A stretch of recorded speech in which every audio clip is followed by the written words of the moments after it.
मेमे मेमे ए यो उयो भालु पो रहेछ चल अलिक उयो सौदाहरू लानु पर्थ्यो कि यहाँ आज ढिलो भइसक्यो नि हौ कहाँबाट आएको हो कहाँ हुन्छ हौ त्यसरी अस्तिको तेरो बाँकी नै 3000 पुगिसकेको छ त्यो बाँकी देश भने चाहिँ दिन्छु सौदा त्यो बाँकी त भइहाल्छ नि दिइहाल्छु नि अलिक सौदा पो लानुपर्छ त पहिला सौदा तौल न हुँदैन हुँदैन हुँदैन त्यहाँ आलुहरू छ उयोहरू लानुपर्ने छ हो होइन त्यो सौदाहरू पैसाहरू दिइहाल्छु नि सौदा चाहिँ देऊ न त्यो 3000 छ त्यो आज म अलिअलि त बुझाउँछु अरू भोलि दिँदा भइहाल्यो नि त मेमेलाई भन्छु नि त म त्यति देऊ न त 3000 त्यो पहिला बाँकी पुरानो दिनु भनेर त्यहाँबाट मात्रै म दिन्छु आछि कस्तो नपत्ताको त्यो बाँकी यहाँ 3000 पुगिसकेको छ कहाँ अरे दिन्छु नि त म कहाँको हो र यहीँको त हो नि त्यो खाएर कहीँ जाने पनि होइन म हामी पनि त यो सौदाहरू ल्याउनु पर्यो दोकानको यसरी कहाँ चल्छ चल्दैन नि दोकान होइन होइन म भोलि दिइहाल्छु अलिअलि चाहिँ दिइराख्नु न त रातमा आज होइन अलिअलि चाहिँ लान्छु म सौदा छैन पहिला बाँकी दे 3000 अन्त मात्रै त्यो 3000 भोलि मिलाइदिइहाल्छु नि आज अलिक त दिन्छु नि त म 1500 त आज दिन्छ 1500 चाहिँ दिइराखिदिन्छु तर सौदा अलिक लान्छु है म ल त्यो दिइराख त्यसमा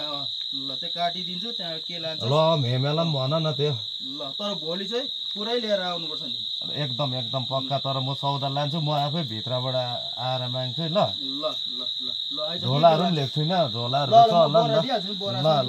ल आएकै म ल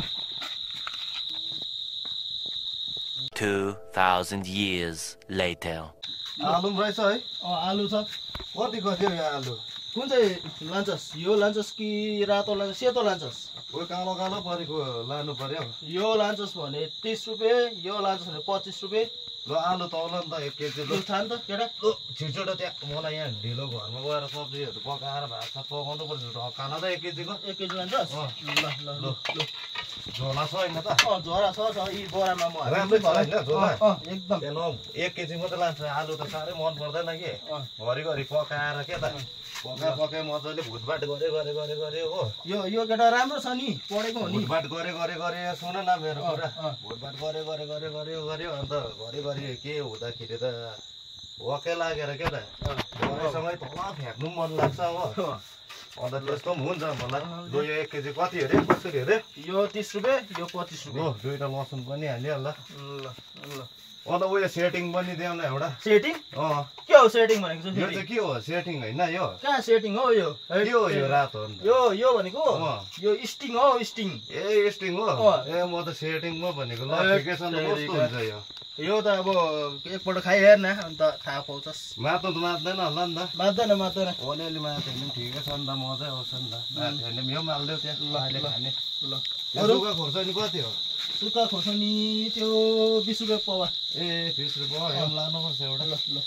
अब के लानुपर्ने थियो के लानु अरू के लान्छस् भने नि यो फ्लिपकार्ट कति हो यो फ्लिपकार्ट यो के हो मिठाई हो फ्लिपकार्ट होइन यो फ्लिपकार्ट यहाँ फ्लिपकार्ट पाउँछ तेरो दोकानमा के हो यो त फेभिक्विक पो त लट्ठुवा ए यो चाहिँ के गर्छ यसले यो चाहिँ त्यो के फाटेको टाल्ने हो म त मिठाई पो होला भनेर यो पनि लैजाउँ भनेको त यो उयो के परे यो के हो यो कुन चाहिँ अग्नि यो चाहिँ चियाको रङ हो चियाको रङ हो चियाको रङ त्यो लादिनँ म हो के लैजाउँ भनेको नि म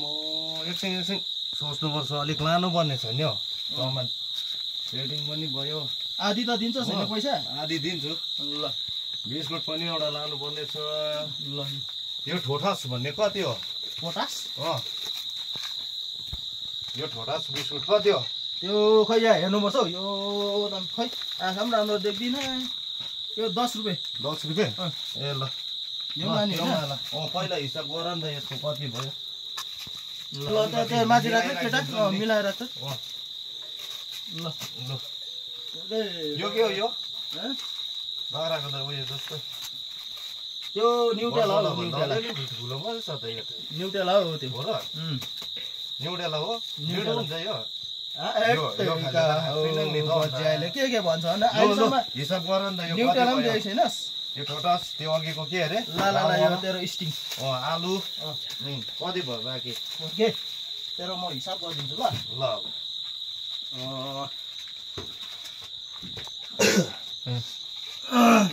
के लग्यो अहिले आलु आलु 1 केजी हैन आलु 1 केजी आलु 1 केजी अन्त स्टिङ एउटा यो बिस्कुट एउटा अन्त यो तपाईको भयो खोर्सानी 1 पाउ हैन अन्त अरु लसुन एउटाको कति लसुन 3टाको 20 रुपैयाँ अनि एउटा मात्रै दियो त एउटा 5 रुपैयाँ लु एउटा 5 रुपैयाँ ल ठिकै छ लु गर्दाखेरि कति भएछ मेरो हिसाब एकछिन है 85 रुपैयाँ भएछ 85 हो ए 85 त हुँदै रहेछ नि 85 अरु लान्छु नि अन्त म हैन ज्यादा नलाइज अझै त्यो 1-150 को त लानु पर्यो नि त हाम्रो त के दोकानमा चिनीमा कति हो यो चिनी त्यो 52 रुपैयाँ 52 रुपैयाँ 1 केजीको जस्तो त प्याकेट छैन हैन यो आधा केजी हो नि त 1 केजीको चाहिँ 52 ए आधा केजी लाने लु यो पनि जोड्दा चिनीको हैन यो के हो यता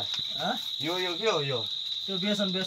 कस्तो हुन्छ यो त्यो प्याजी खाने हो यस्तो त के सोलरहरु खादा हुन्छ हुन्छ गुन्द्रुक भुटेर यसमा हालेर फार गरेर हुन्छ हैन त हुन्छ ल ठिकै छ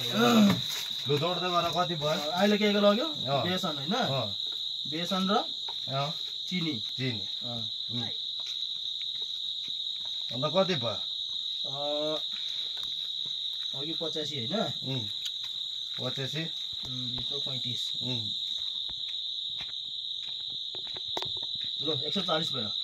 140 भयो अब त दिन नै अब चाहिँ यति ल 140 भयो भने ल अब हिसाब चाहिँ आजकोसँग गरेर चाहिँ तेरो